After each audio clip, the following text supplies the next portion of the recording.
मुझे लगा पहले कि एक गिर गया होगा, तो मैंने चारों पहिए चेक करे तो पता लगा कोई चोरी कर ले गया चारों। तो कुल मिला के मतलब डीजल में आपको थोड़ा ज्यादा मजा आया?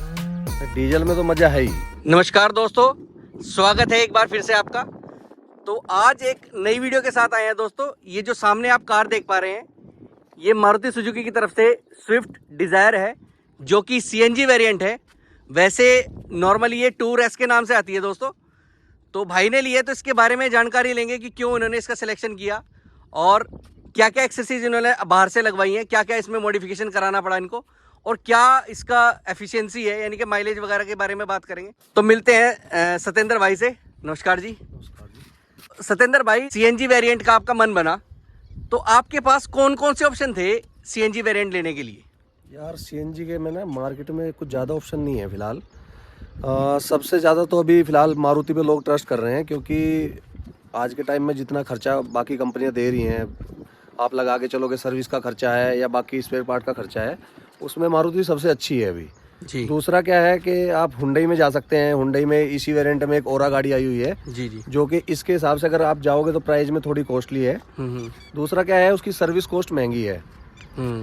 उसके अलावा आप जा सकते हो, क्या बोलते हैं, हुंडई में ही दूसरा नियोज है, वो भी रेट के हिसाब से इतना ही है, बल्कि इसमें स्पेस ज़्यादा है, उसमें स्पेस इतना नहीं है। अच्छा। अगर आप उन सब में जाओगे तो मार्केट में फिलहाल सबसे बेस्ट ऑप्शन यही चल रहा है। इसके अलावा मुझे कोई ऐसा खास ऑप्शन नहीं लगा, तो मैं इसलिए इसका सिलेक्शन किया। अच्छा सत्येंद्र भाई, एक चीज़ बताएं, मतलब आपने मारुति सुजुकी की तरफ से ली है और एक डिज़ायर वेरिएंट लिया है, तो अभी आज के टाइम की अगर मैं बात करूं, फिलहाल के टाइम में अभी केवल अगर मारुति की बात करें तो मेरा मारुति में आपको वैगनार मिल जाती है, ऑल्टो मिल जाती है सीएनजी वेरिएंट में, और अभी लेटेस्टली जो है वो सिलेरियो आई है। तो स्विफ्ट डिज़ायर जो नया वाला वेरिएंट है, यानी कि VXI और ZXI ऑप्शन में भी मारुति ने प्रोवाइड करा दिया है सीएनजी वेरिएंट में।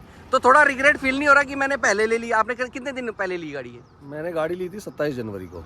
तब तक वो लॉन्च नहीं हुई थी? तब तक वो लॉन्च नहीं हुई थी। जी जी। दूसरी बात ये है कि जो पुराना मॉडल है उसके मुकाबले जो मैंने उसका कंपैरिजन किया है, तो मार्केट में अभी देखो नया लॉन्च हुआ है, तो किसी को अभी उसकी नॉलेज नहीं है। उसका फीडबैक क्या आएगा। जी जी जी। दूसरा, मैंने जब ये परचेज की थी तो मेरे कोई नॉन थे जो मारुति में वर्किंग है जी, उन्होंने मुझे इसका फीडबैक दिया। अच्छा। तो उन्होंने मुझे बताया कि फिलहाल मारुति में सबसे अच्छी यही गाड़ी आई हुई है।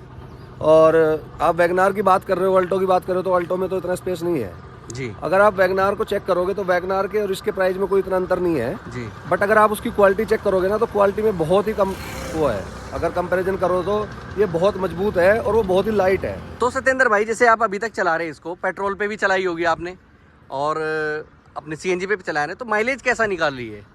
यार देखो, मैं इसको 800 किलोमीटर एक दिन में चला के लाया था। तो अच्छा। उस दिन मेरे को क्या हुआ कि सीएनजी की भी कहीं दिक्कत आई है, तो मैंने उस दिन दोनों का कंपैरिजन किया है। तो आप अगर सीएनजी हाईवे लेके चलोगे तो आपको 25 तक का माइलेज निकाल के दे देती है, और अगर आप लोकल में चलाओगे तो वही 18, 20, 22 तो इतना ही माइलेज निकलता है। वैसे परफॉर्मेंस में कुछ फर्क पड़ता है? कुछ नहीं फर्क है। अगर आप चलाओगे तो आपको हल्का भी महसूस नहीं होगा कि पेट्रोल पे या सीएनजी, बल्कि सीएनजी पे और स्मूथ चलती है गाड़ी। आइए एक बार टेस्ट ड्राइव लेके देखते हैं।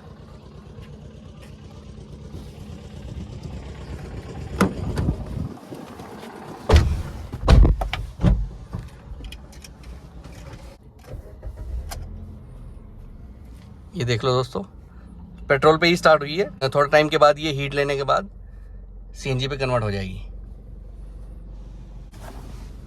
तो चला के देखते हैं। अभी तो पेट्रोल पे चल रही है ना ये? हाँ, जैसे चलोगे ऑटोमेटिक सीएनजी पे आ जाएगा।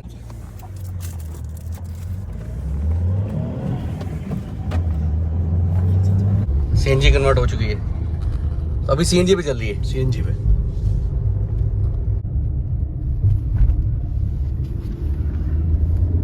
पिकअप तो काफी अच्छा ले रही है वैसे गाड़ी। आप पेट्रोल पे भी अगर चलाओगे तो जितना महसूस नहीं होगा। नहीं, आपको पता नहीं लगेगा कि आप पेट्रोल पे हो या सीएनजी पे हो। आपको दोनों ऑप्शन मिलते हैं, आप उधर से कन्वर्ट कर सकते हो उसको, जब चाहे सीएनजी में, बटन से कन्वर्ट कर सकते हो। बटन से।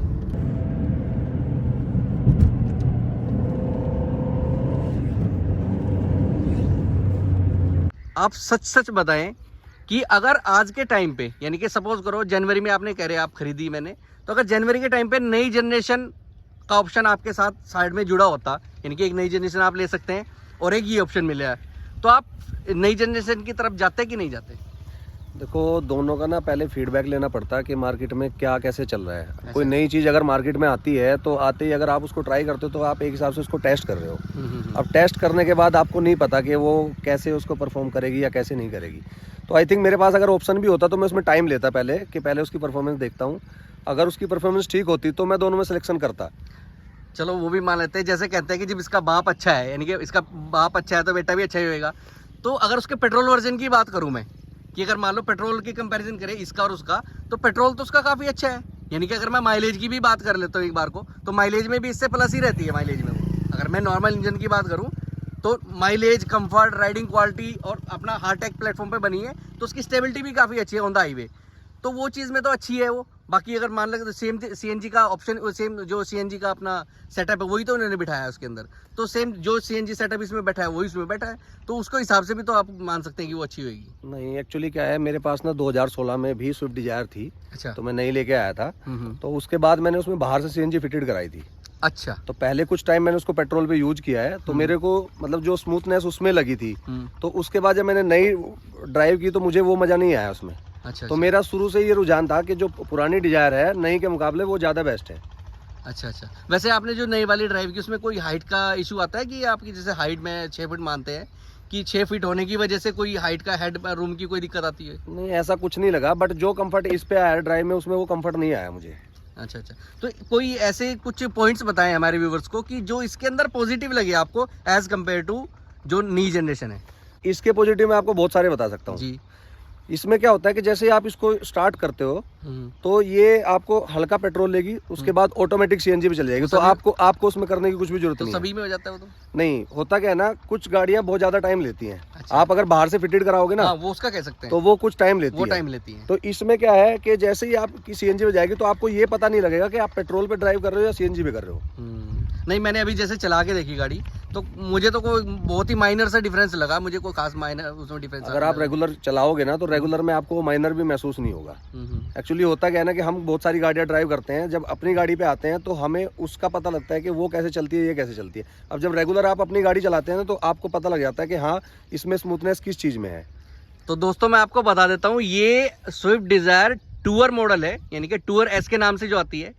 तो सत्येंद्र भाई एक चीज़ और बताइए आप इसमें, कि जो टूर मॉडल आता है इसकी जो स्पीड लिमिट है वो फिक्स रहती है, यानी कि इसमें गवर्नर लगा हुआ है। तो उस चीज़ की प्रॉब्लम नहीं आपने फेस की कभी? देखो मैं दिल्ली में रहता हूँ। अच्छा। तो हमारे यहाँ पे मैक्सिमम स्पीड लिमिट जो है 60 और 70 किलोमीटर की है। दिल्ली के अंदर? दिल्ली के अंदर। दूसरा क्या होता है कि वहाँ पे ट्रैफिक इतना होता है कि आप 60-70 से ऊपर नहीं जा सकते, जानबूझ के भी नहीं चला सकते। और आप अगर ट्राई भी करते हो तो हर जगह कैमरे लगे हुए हैं, तो आपको पता नहीं लगेगा कि कब आपका चालान आपके घर पहुँच गया। घर पे मैसेज ही आएगा। हाँ, तो उसमें कोई ऐसी दिक्कत नहीं होती है। दूसरी बात, आपके पास ये ऑप्शन मिलता है, आप अगर चाहें तो गवर्नर बाहर से हटवा सकते हैं। तो उसमें वारंटी का इशू भी तो आएगा मेरे ख्याल से? नहीं, देखो वारंटी का इशू जरूर रहेगा, बट मारुति की गाड़ी का इंजन का क्या है कि आप अगर बाहर से भी किसी से भी इसका फीडबैक लेंगे तो आज तक इंजन में किसी को कोई दिक्कत नहीं मिली है। जब से टूर चल रही है सीएनजी फिटेड में, मैंने काफी बंदों से फीडबैक लिया है जिन्होंने 2.5 लाख किलोमीटर गाड़ी चलाई हुई है। अच्छा। और गवर्नर हटने के बाद बट किसी का आज तक ये नेगेटिव फीडबैक नहीं आया कि किसी के इंजन में या कुछ वैसे दिक्कत आई है। अच्छा, कुछ एक चीज़ और बताएं, यानी कि अगर मैं नई वाली गाड़ी के साथ कंपेयर करूं जो अभी रिसेंटली सीएनजी में लॉन्च हो चुकी है, तो उसके मतलब अगर सस्पेंशन की बात करें तो थोड़ा हार्ड नहीं लगता आपको सस्पेंशन इसका? यार मैंने देखो वो यूज नहीं किया, बट जो क्वालिटी का मैंने फीडबैक लिया है, जो मतलब मेरा रिलेटिव नॉन है जो मेरे मारुति में, उन्होंने मुझे यही सजेस्ट की थी कि अच्छा। जो क्वालिटी आपको इसके अंदर मिल जाएगी, चाहे नई हो चाहे कुछ भी हो, आपको वो क्वालिटी नहीं मिल सकती। नहीं, क्वालिटी वाइज तो देखो ये उससे एडवांस ही है, वो मानूंगा मैं, क्योंकि कई चीज़ मैंने भी नोटिस की है। अगर इसका फ्रंट का अगर मैं बताऊं, फेंडर के जो साइड में यहाँ पे एक प्लेट दी गई, मैं दिखा देता हूँ दोस्तों आपको। जैसे मैं आपको दिखा देता हूँ, यहाँ पे जो ये चीज़ है ये काफ़ी भारी है इसकी, और ये वाली जो ब्लैक प्लेट है ये नई वाली मारुति में है ही नहीं। आपको फ्रंट में ये मिलेगा या फिर पीछे ये मिलेगा। ये जो जॉइंट है, ये जो यहाँ पे जॉइंट दिया गया है, ये नई वाली मारुति में आपको नहीं मिल पाएगा। तो काफ़ी कॉस्ट कटिंग की है, काफ़ी हल्की बनाई है गाड़ी। और उसमें अगर नीचे की भी बात करूँ तो नीचे से भी काफ़ी हल्की है, ये काफ़ी भारी भारी लगती है। अगर इसकी हुड की भी बात कर लेते हैं तो नई वाली के साथ अगर कंपेयर करें तो ये काफ़ी वजन में भी उससे, आप फर्स्ट टाइम सीएनजी यूजर है, यानी कि इससे पहले आपने यूज करी थी थोड़े दिन के लिए वो, तो मैंने वो, वैसे मैक्सिमम आपने डीजल यूज की है। हाँ, डीजल गाड़ी मेरे पास। तो डीजल आप पहले स्टार्टिंग में बीट ली, फिर एक और बीट ली, फिर एक मारुति ली, फिर सफारी चलाई, फिर सफारी के बाद फिर ये डिग्रेड क्यों है? एक्चुअली आजकल मार्केट में जो पेट्रोल और डीजल की वैल्यू है ना, उस हिसाब से एक आम आदमी के लिए बजट में काफ़ी हैवी पड़ता है। सीएनजी जो हमारे लिए है, एक बाइक का खर्चा जितना है उतना मेरी गाड़ी का खर्चा है। ये बात है। अगर आप खर्चे के हिसाब से चलोगे, आपको सारे कंफर्ट वही मिलेंगे गाड़ी वाले, आपकी ड्राइव में कोई दिक्कत नहीं आएगी और खर्चा आपका बिल्कुल बाइक के जैसा है। वैसे जैसे आपने अभी तक डीजल चलाई काफ़ी सारी, तो डीजल में तो काफ़ी भर भर के टॉर्क आता है, तो टॉर्क की कमी महसूस होती है?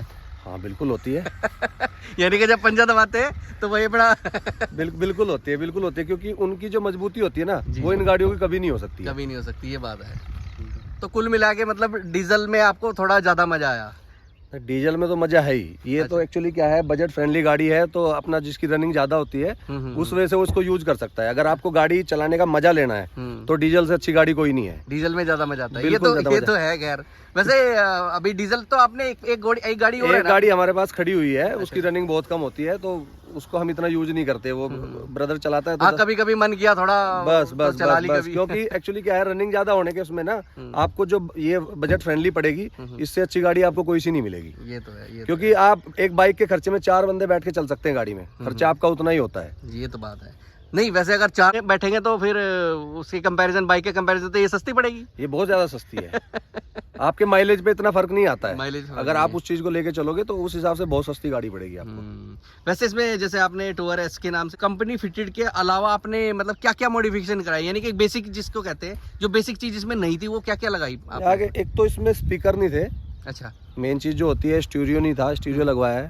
और फॉग लैंप है, क्रोम है। अच्छा। ये साइड मिरर है, तो ये ऐसी चीजें हैं। अच्छा, ये मैं आपको देख रहा हूँ, जैसे आपने काफी अपना स्टीयरिंग माउंट भी आपने इसमें कराया हुआ है, काफी लेदर रैप अच्छे से, सीट कवर अच्छे हैं, आपने टच म्यूजिक सिस्टम लगवाया हुआ है इसमें सब कुछ। यहाँ पे भी आपने एलईडी इंडिकेटर वाला ये कवर लगवाया हुआ है, तो काफी स्टाइलिश बनाई हुई है। लेकिन स्टील व्हील के साथ ये इसका रीजन नहीं समझ आया। एक्चुअली मैंने इसमें ना व्हील कैप लगवाया था। अच्छा। मतलब कोई इस पर ट्रस्ट नहीं करेगा। हाँ। तो मेरी गाड़ी के कोई 4 व्हील कैप ही चोरी करके ले गया है। चारों ही व्हील कैप लेके गया है। भाई दिल कहाँ होती है आपकी कार? मेरे घर के बाहर खड़ी होती है। तो घर पे गुड़गांव ओपन एरिया में, ओपन एरिया है, बट घर के पास में ही है। बाकायदा सीसीटीवी कैमरे लगे हुए हैं। बट किसी को समझ नहीं आया। मुझे लगा पहले कि एक गिर गया होगा, तो मैंने चारों पहिए चेक करे तो पता लगा कोई चोरी कर लेगा चारों। तो भाइयों, जो भी चोर है, अगर वो वीडियो देख रहा है तो उसको कहना चाहूंगा, भाई पैसे ले लेता भाई, अगर नहीं पैसे थे तो कोई दिक्कत वाली बात नहीं थी, लेकिन चोरी करना ये तो बहुत ही बड़ी बात है। और इतनी छोटी चीज भाई, इतनी छोटी तो मत चोरी करो, चोरी करनी है तो बड़ी करो यार, कम से कम नाम तो है कम से कम। सही बात है। ये एक व्हील कैप भी उतार लिया, बताओ चलो, हद कर दी यार। उतार लेते तो पहिए उतार लेते, कम से कम थोड़ा फील तो होता। नहीं, कोई पहिया उतारना चाहे तो पहले आके एक बार मेरे से बात पैसे मांग लिया भैया, पैसे दे दूंगा, पर पहिए चोरी मत करना यार। हाँ भैया पैसे ले जा तू, पहिए इसकी सेटिंग मत खराब कर। बिल्कुल भाई। अच्छा, ये सबसे ज्यादा शो की चीज है। अगर आप देखोगे ना गाड़ी में, तो कोई गाड़ी आप बिना व्हील कैप के देखोगे तो आपको अजीब ही फील होता है। हाँ। तो मैंने सबसे पहले इसमें जेन्युइन व्हील कैप ही लगवाए थे। अच्छा। मारुति से आते हैं, तो मैंने वो सेट करा था सारा। हाँ, मैं वही देख रहा हूँ, क्रोम व्रोम सब कुछ फिटिंग है, लेकिन व्हील कैप है नहीं। हाँ, तो व्हील कैप चोरी कर लेगा ना, अब उसमें कुछ कर नहीं सकता।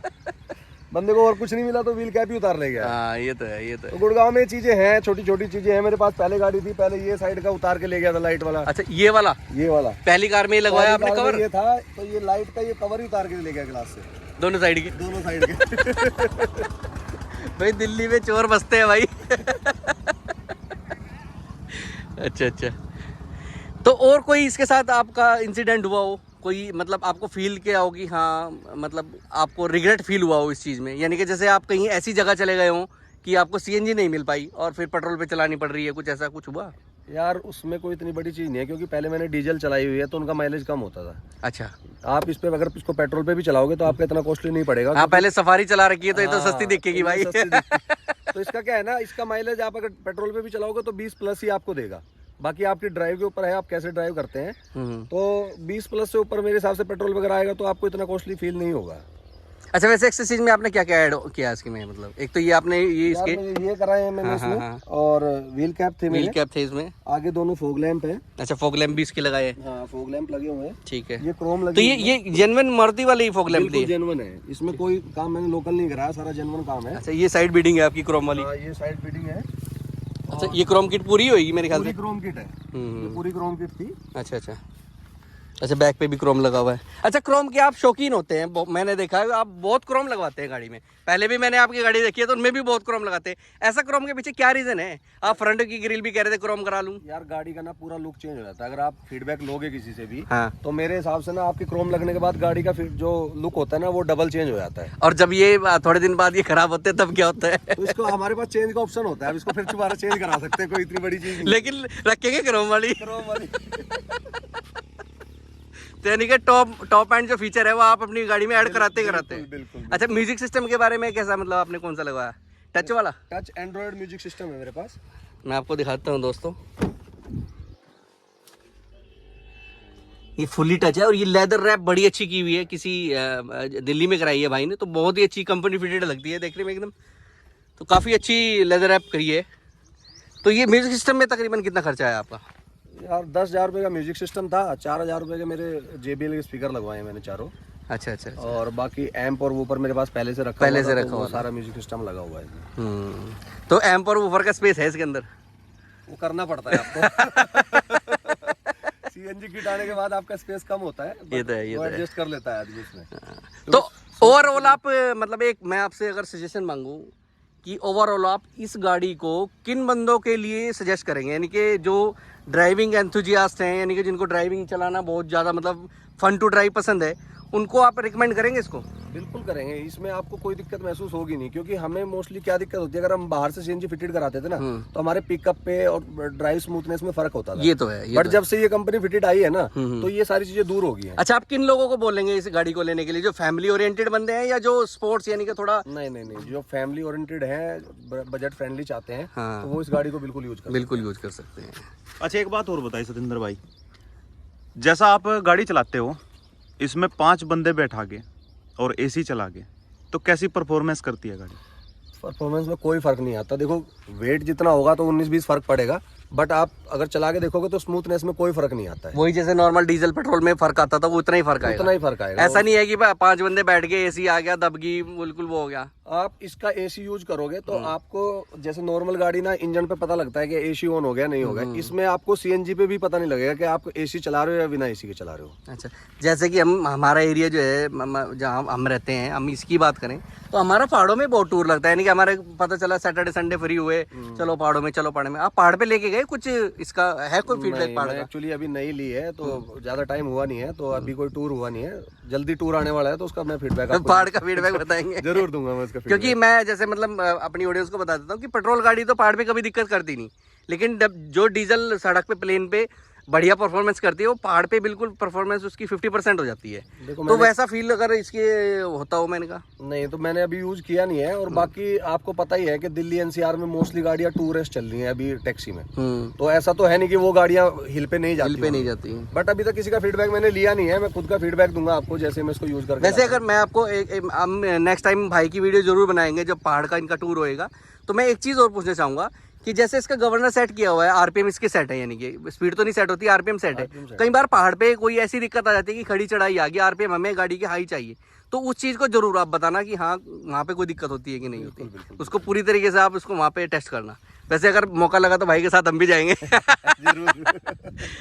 दोस्तों, एक बार गाड़ी चला के भी देखते हैं और इसकी जो परफॉर्मेंस है, यानी कि इसकी जो स्पीड है वो 80 km/h के सेटिंग की हुई है। गवर्नर इसका सेट है, RPM इसके सेट है, तो उसी के अकॉर्डिंग इसका एक बार 0 to 80 करके देखते हैं दोस्तों। तो चलिए एक बार चला के देखते हैं। तो दोस्तों 0 to 80 करके देखेंगे, 100 तो जाएगी नहीं है। तो चलिए शुरू करते हैं। और अभी मैं आपको दिखाता हूँ, वैसे पेट्रोल पे है, इसको पहले CNG कन्वर्ट कर लेते हैं। अभी ये गाड़ी CNG पे हो चुकी है, आप देख पा रहे हैं। तो 0 to 100 करके देखते हैं दोस्तों।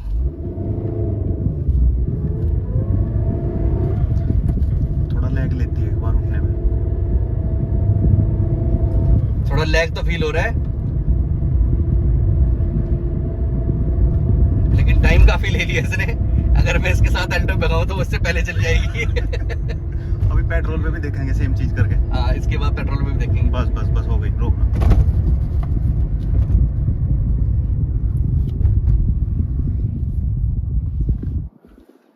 और अभी दोस्तों इसको पेट्रोल पे कन्वर्ट कर लिया, आप देखते हैं 1 2 3। थोड़ा सा अंतर है, पेट्रोल में थोड़ा एडवांस चल रही है।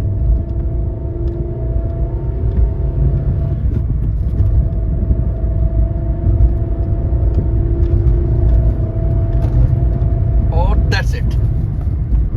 19 सेकंड 19 सेकंड लिए, 19 सेकंड। काफी टाइम ले लिया। एक्चुअली हमें दिल्ली में ट्रैफिक में यूज करनी होती है, तो हमें इन चीजों की जरूरत नहीं है कि पिकअप कितना जल्दी ले रही है, कितना नहीं ले रहा है। क्योंकि वहाँ पे तो जाम ही इतना लगा रहता है। बिल्कुल बिल्कुल। वही बात है, खड़ी खड़ी ज्यादा खाएगी नहीं। नहीं, कुछ नहीं खाएगी। आप एसी यूज कर सकते हैं खड़ी खड़ी में, तो आपको इतना कोई फर्क नहीं पड़ेगा उसमें। Normal AC use normal AC use करो, और एसी पूरा काम करता है। ऐसा नहीं है कि गाड़ी रनिंग में रहेगी तो ही एसी अच्छा काम करेगा। आप खड़ी गाड़ी में भी एसी यूज करोगे तो आपको फर्क नहीं पड़ेगा कि गाड़ी चली हुई है या रुकी हुई है। दोस्तों यही था वीडियो में। आपको वीडियो कैसी लगी कमेंट बॉक्स में जरूर बताइएगा। तो वीडियो अगर पसंद आएगा तो वीडियो को लाइक कीजिएगा, चैनल को सब्सक्राइब कीजिएगा। वीडियो देखने के लिए धन्यवाद दोस्तों।